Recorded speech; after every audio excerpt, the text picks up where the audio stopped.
INDEC ha informado esta tarde las cifras de la inflación correspondiente a diciembre de 2021. Estamos junto a Nazarena Lomagno, obviamente, que es quien nos va a explicar a qué se debe lo que se ha dado en estas cifras de la inflación. Nasa, ¿cómo estás? ¿Cómo estás, Gaby? Buenas tardes. 3,8% fue la inflación mensual del mes de diciembre. Así cierra entonces el último nivel del último mes del año, bastante más alto que lo que habíamos marcado en noviembre. Un 2,5% fue la inflación de noviembre y casi 1,5 puntos más nos encontramos ahora en diciembre con prácticamente un 4% de inflación, digamos. Hubo una aceleración entre un mes y otro bastante marcada y cerramos el año de esta manera. Fíjate vos, con una inflación acumulada durante todo 2021, el número de inflación fue casi del 51%. Gaby, estamos hablando de la segunda inflación más alta de los últimos 30 años. Claro, la primera fue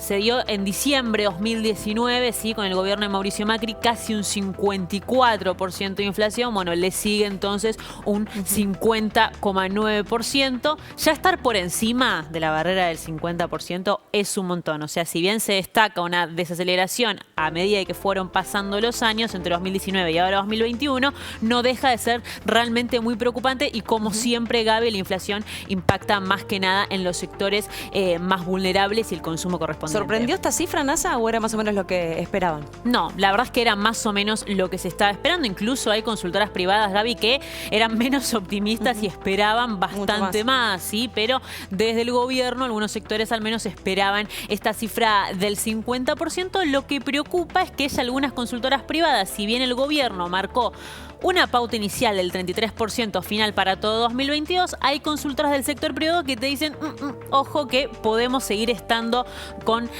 números parecidos a este. Fíjate cuáles fueron los rubros que en este caso motorizaron la inflación de diciembre y te digo, no te vas a sorprender. No, claro. No hay sorpresas. Y básicamente tiene mucho que ver también con la época del año, ¿no? También, pero por ejemplo, digamos, son rubros que ya hace varios meses que vienen marcando la inflación. Uno puede decir, bueno, hay cuestiones estacionales, sí, pero después cuando salimos de esos meses propios estacionalmente hablando, siguen aumentando. Bueno, a ver, restaurantes y hoteles es el que en diciembre lideró la inflación, casi un 6% de aumento. Acá lo podemos atribuir, bueno, a la reactivación de estos dos rubros que durante prácticamente todo 2020 y parte de 2021 han estado desactivados. El previaje en algún punto también contribuyó a que los hoteles, lo hablamos una vez, ¿te acordás? Sí. Remarcaran sus tarifas a propósito de este beneficio que da el gobierno, y los restaurantes hace tiempo que están intentando recuperar las grandes pérdidas que han tenido durante 2020, pero en un poco tiempo, y por eso también afecta, ¿no? También es cierto que han tenido que mantener costos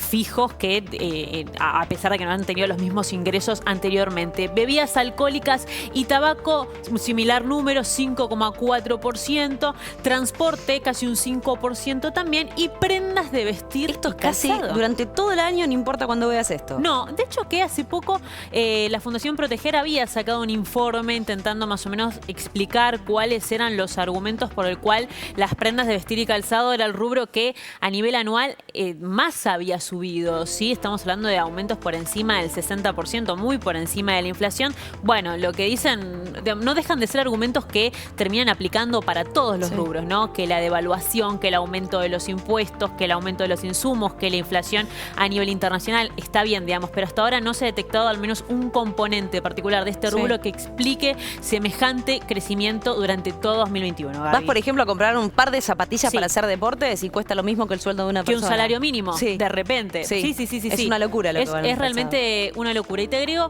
un dato más que acá no está. También se ha marcado un fuerte incremento en alimentos y bebidas no alcohólicas, también superando el 4%, pero no tanto, digamos, en aquellos productos que han estado ahora congelados o que ahora integran la canasta de precios cuidados, sino que nuevamente tenemos que remarcar el incremento de las carnes y de las frutas y de las verduras. Pero me detengo en el tema de las carnes porque ya hace 2 meses consecutivos que vienen subiendo en promedio, en noviembre y diciembre, un 10%, y ahí sí que tenemos una carrera imparable contra la inflación y un gran desafío para lo que quede de 2022, que es prácticamente todo el año. Claro que sí. Gracias, Nasa. Por favor. Así seguimos.